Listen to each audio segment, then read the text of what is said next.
Many of the video topics come from feedback that I get from viewers like you. This week's video is inspired by a question I get from clients. They ask, can I sue my department? Before anyone takes this too literally, know that the answer is always, it depends on the facts and circumstances that you face. But I'm going to tackle some basic issues related to lawsuits in general. And as always, this is a topic summary and not legal advice. I'm Steve Serbalik, and the statements in today's video represent my own opinions, not necessarily the opinions of any groups that I regularly represent. So first, to understand whether a particular circumstance warrants a lawsuit, it's important to consider the following two factors: liability and damages. Liability and damages are both necessary elements of a successful lawsuit from a client's perspective, but they are actually independent from one another. Liability is the concept of whether someone did something legally wrong, whether they broke the law or committed what's known as a common law tort. When prospective clients ask me about lawsuits, this is the thing that they think about most and most often exclusively. Clients will point to a law or policy, say that someone broke this, and that now they want to sue.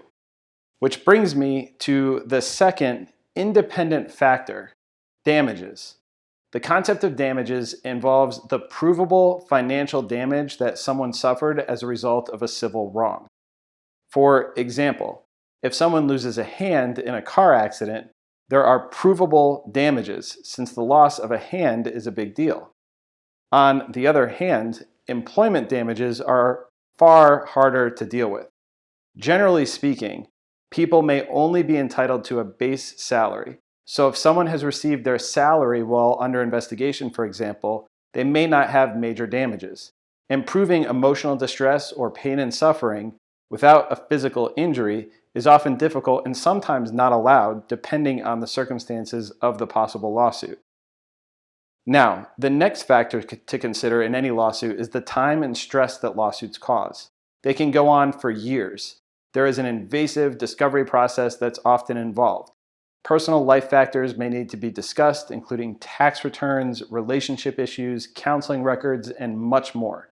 And while this can be lucrative for attorneys, without significant provable damages, it may not result in much for the client. So for me, when I talk with individual clients about a desire to sue their employer, for example, I have an honest conversation with the client about liability and damages, what the client hopes to accomplish, and whether the lawsuit would be worth it in the end. There are also other factors to consider, including whether the client already took steps before representation.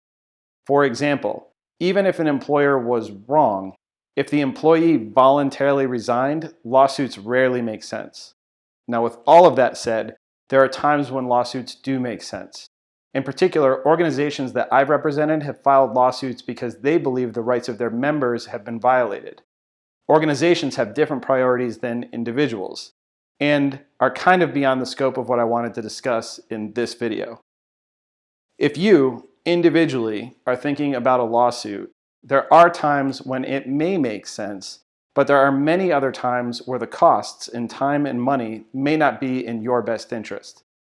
Like I said at the beginning, this video isn't legal advice, and if you think that you can establish both liability and damages, then you should consult a lawyer to see if a lawsuit makes sense. If you have questions or comments, please leave them down below. And to help out my channel, please also like the video and hit the notification bell so that you know when new videos are released.